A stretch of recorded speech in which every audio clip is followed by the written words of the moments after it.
कहानी की शुरुआत एक सुनसान और डरावनी रात से होती है। उस रात एक हत्यारा अकेली लड़कियों को अपना शिकार बना रहा था। उसी रात एक लड़की को काम करते हुए लेट हो चुका था, इसीलिए टैक्सी न मिलने के कारण वो उन अंधेरी और सुनसान गलियों में अपने घर के लिए निकल पड़ती है। कुछ दूर तक जाने के बाद उसके पास एक वैन आकर रुकती है। उसमें से एक शख्स जिसका नाम दोशिक था, वो उस लड़की से उसको घर तक ड्रॉप करने के लिए कहता है। उसका कहना था काफी रात हो चुकी है और आगे कोई गाड़ी नहीं मिलेगी, लेकिन वो मना कर देती है और वो आगे बढ़ने लगती है। तभी उसे उस गाड़ी से कोई मदद के लिए पुकारने लगता है। वो लड़की गाड़ी के पास जाती है। इससे पहले कि वो कुछ कर पाती, वो शख्स उसको गाड़ी के अंदर खींच लेता है और उसे मार देता है। फिर वो खूनी पुलिस को बुलाता है। जब पुलिस वहाँ आती है तब वो उनसे कहता है कि मैंने किसी को वहाँ खून करते देखा है। पुलिस को वहाँ पर एक लड़की की लाश मिलती है जिसे उस खूनी ने मारा था। इसके बाद पुलिस उसे जाने देती है। कहानी में अब हमें चाइसो जोंग नाम की एक लड़की को दिखाया जाता है जो कहीं जाने वाली थी। उसका भाई जोंग तक उसे 10 बजे तक घर वापस आने के लिए कहता है। इसके बाद वो चली जाती है।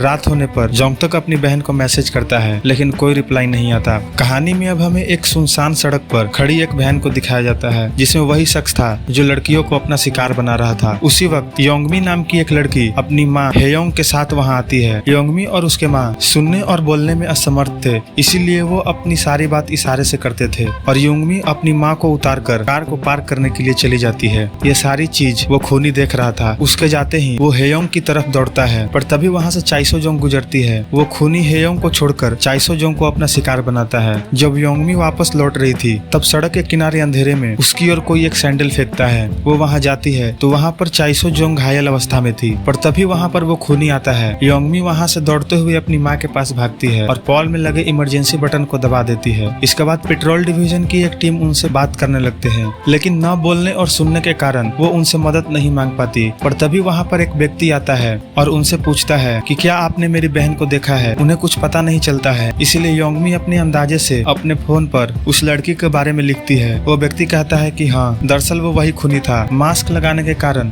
योंगमी उसका चेहरा नहीं देख पाई थी। तभी वहाँ पर पुलिस आती है और उन तीनों को पुलिस स्टेशन में ले जाती है। योंगमी की माँ को वो आदमी कुछ ठीक नहीं लगता। स्टेशन में जब वो व्यक्ति पानी पी रहा था तब हेयोंग को उसका फोन दिखाई देता है जिसमें एक लड़की का तस्वीर था। तभी वहाँ पर जोंग तक अपनी बहन को खोजते हुए आता है और अपनी बहन का तस्वीर सबको दिखाता है। योंगमी उसे पहचान लेती है और उसे उस लड़की के बारे में बताने की कोशिश करती है, पर तभी वो खूनी जोंग तक पर हमला करता है और दोनों के बीच में लड़ाई होने लगती है। लड़ाई के दौरान खूनी जोंग तक को बताता है कि वो मैं ही था कि जिसने तेरी बहन को चाकू मारा था। योंगमी अपने माँ के साथ बाहर चली जाती है और पुलिस को अंदर भेजती है। अंदर जोंग तक उस चाकू की मदद से अपनी बहन के बारे में पूछता है, पर तभी पुलिस अंदर आती है और योंग तक को चाकू के साथ देखकर पकड़ लेती है और खूनी को वहाँ से जाने देती है। इसके बाद जब पुलिस को पता चलता है कि जिस व्यक्ति को उन्होंने छोड़ा था दरअसल वही खूनी था, इसीलिए वो जोंग तक से माफी मांगते हैं और वो उन तीनों को उनके घर तक छोड़ते हैं। जब योंगमी घर में अकेली थी तब उसके घर में खूनी घुस आता है। योंगमी ने अपने घर में सभी जगह पर साउंड डिटेक्टर लगवाया था। जब खूनी अंदर आता है तब सारे लाइट जलने बुझने लगते हैं। योंगमी समझ जाती है कि घर में कोई घुसा है, इसीलिए वो अपने कमरे के दरवाजे को बंद कर देती है और जोंग तक को मैसेज करती है, लेकिन वो खूनी दरवाजे को तोड़कर अंदर आता है। जान बचाने के लिए योंगमी खिड़की से बाहर कूद जाती है और भागने लगती है। खूनी भी उसका पीछा करने लगता है।